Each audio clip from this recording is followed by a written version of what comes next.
Olá, meninos e meninas, sejam bem-vindos para a nossa aula de cartografia sobre fusos horários. Nós estamos na parte 2 e hoje a gente resolve alguns exercícios. Os exercícios que nós temos para resolver hoje são tremendamente simples. São exatamente os exercícios que nos ajudam a entender essa matéria de uma forma definitiva. Não nos adianta colocar exercícios muito complexos que já causem mais dúvidas do que propriamente dito clareza.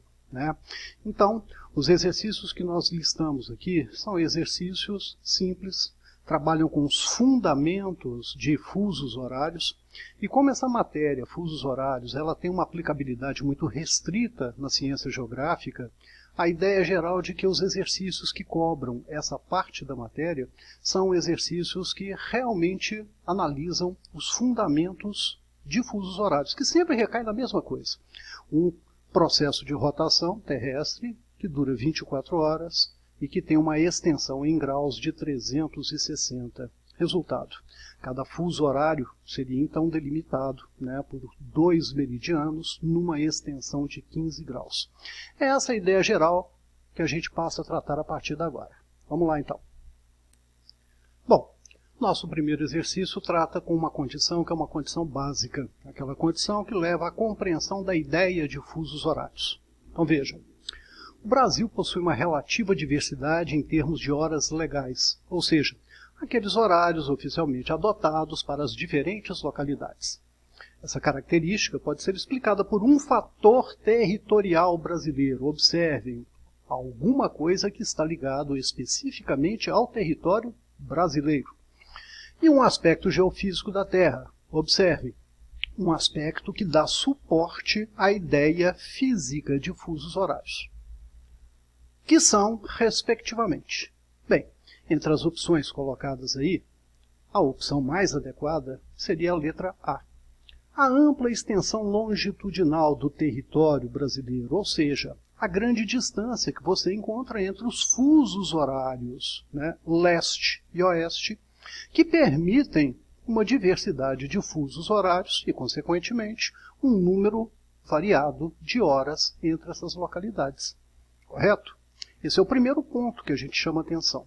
A extensão territorial ela tem que ser medida do ponto de vista longitudinal. Em um fuso horário, a ideia de latitude não significa absolutamente nada. Dentro de um mesmo fuso horário, todas as localidades ali colocadas apresentam as mesmas horas. Isso para efeito legal, oficial, e que, de modo geral, é quebrado em poucas ocasiões, em poucas situações no mundo, de acordo com a conveniência política de cada país. Por outro lado, o aspecto geofísico da Terra, que dá suporte à ideia de fusos horários, é a iluminação diferencial feita pelo Sol na superfície do planeta. Isso significa dizer que nós temos a cada instante uma mudança nessa iluminação e, consequentemente, no decorrer do dia, as horas serão sucedidas por conta dessa iluminação diferencial. Nesse caso, o movimento de rotação seria o aspecto geofísico ao qual se refere o enunciado. Letra A, portanto. Existem algumas opções que não fazem o menor sentido dentro de uma questão como essa. Por exemplo, a letra D, expansão colonial, fragmentação sociopolítica. Os exercícios, em geral, muitas vezes vêm recheados de palavras muito bonitas, mas que não fazem o menor significado dentro do âmbito da questão. Então, é bom que a gente esteja bastante atento para esse tipo de coisa. O nosso próximo exercício cobra aquela condição clássica que aparece muitas vezes nos exercícios de fusos horários. Um avião em deslocamento de um ponto A para um ponto B, gastando X horas no trajeto, e as duas localidades estão separadas em tantos graus. Em geral, o que se oferece para que o aluno possa fazer a montagem do exercício são as longitudes nas quais se encontram as cidades. Aqui a situação foi um pouco diferente. Falou-se, por exemplo, a respeito da localização de algumas cidades, Rio Branco e do território de Fernando de Noronha, que, de modo geral, os alunos do ensino médio estão talhados a saber de cor, correto? Então vamos verificar uma coisa. Vamos tomar como base esse mapa de fusos horários do Brasil. A gente nota que a extensão longitudinal brasileira é bastante grande.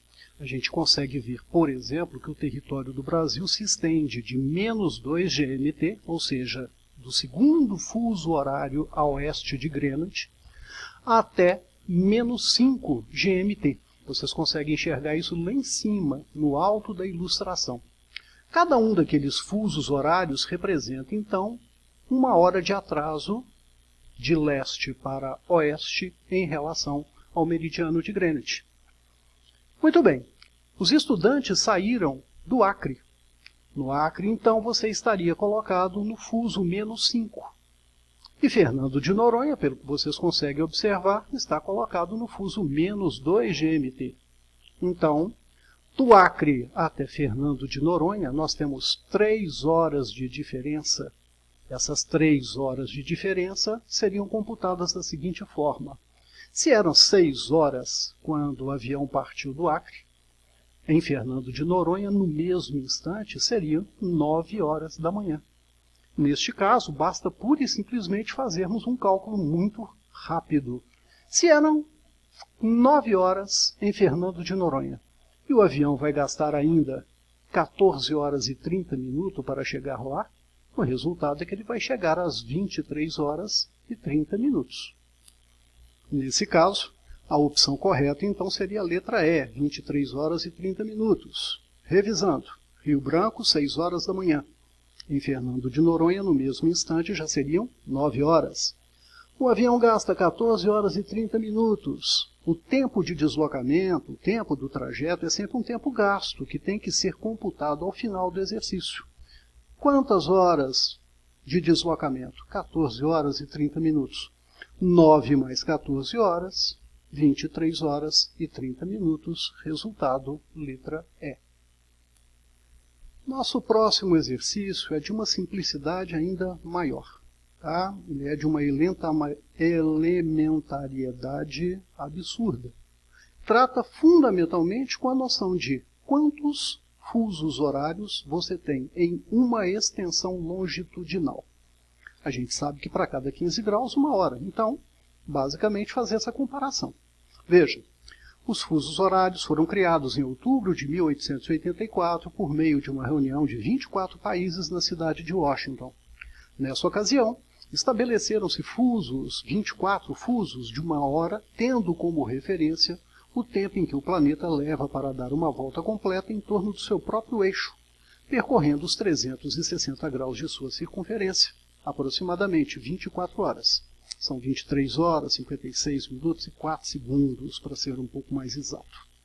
Bem, considerando essas interpretações, a ideia é de que, sabendo que 2 cidades distam entre si 105 graus de longitude, a distância entre elas, em horas, é de um exercício elementar demais, né? Se para cada 15 graus eu tenho 1 hora, em 105 graus eu teria quantas horas? Uma regra de 3 simples nos aponta que nós teríamos, então, 7 horas de diferença entre as 2 localidades. Correto? O nosso próximo exercício trabalha com o sistema de UTC. Esse sistema de UTC é uma denominação que se coloca para os fusos horários, analisando-se a sua posição e a sua progressão dentro de cada um dos hemisférios, leste e oeste. O sistema UTC, que significa Universal Timing, um terceiro nome aí eu esqueci o que significa, tá? Mas é um sistema que leva em consideração que cada fuso tem uma posição de horas que serve como referência para que os países possam, né, montar, adaptar, referendar a sua hora oficial. As horas colocadas a leste de Greenwich seriam positivas, +1, +2, +3. E as horas colocadas a oeste de Greenwich seriam horas negativas. O termo positivo e negativo é apenas um elemento de diferenciação, porque, na verdade, o que conta realmente é a distância que existem entre cada um desses pontos da superfície terrestre, ou seja, a distância longitudinal. Então vamos ver se a gente entende o que acontece. No caso de Brasília, a hora oficial do Brasil, ela está atrasada 3 horas em relação a Londres. Em relação a Londres, se lá for meio-dia, Brasília seria 9 horas então, 3 horas a menos. Já no caso de Berlim, da forma como está sendo mostrado, a UTC de Berlim seria de mais 1. Significa dizer então que Berlim estaria adiantada no fuso 15 graus a partir do meridiano de Greenwich e teria, portanto, 1 hora a mais. Neste caso, basta que nós simplesmente avaliemos a distância entre Brasília e o meridiano principal e Berlim e o meridiano principal. Nós temos 3 horas de Brasília até o meridiano principal, mais 1 hora do meridiano principal até Berlim, total 4 horas de diferença. Então vamos lá. A final da Copa do Mundo de 2014, entre Alemanha e Argentina, ocorreu no Maracanã, Rio de Janeiro, às 16 horas, horário de Brasília. Em que horário os torcedores da Alemanha assistiram ao jogo em Berlim? A gente já sabe que existem 4 horas de diferença entre as duas localidades. Se no Rio de Janeiro, que está a oeste, eram 16 horas, em Berlim deveriam ser as 16 horas mais as 4 horas de diferença. Nesse caso, então, a ideia de que nós teríamos esse jogo sendo transmitido em Berlim ao vivo às 20 horas, ou seja, letra C. Ok? Espero que esses exercícios tenham auxiliado vocês a compreender os princípios de fusos horários. Existem, como eu disse, exercícios muito mais complexos sobre fusos horários, mas com uma aplicabilidade muito pequena e com uma capacidade de discriminação numa prova de vestibular que realmente não se mostra muito efetiva. Uma boa parte dos alunos, numa questão como essa, acaba chutando. E mesmo os alunos que têm um nível de compreensão maior de fusos horários acabam se enganando muito, se confundindo muito na resolução desses exercícios. Portanto, o mais comum são esses exercícios pegando princípios muito simples, básicos mesmo, a respeito das noções de cartografia. Correto? Até a próxima, então, e obrigado.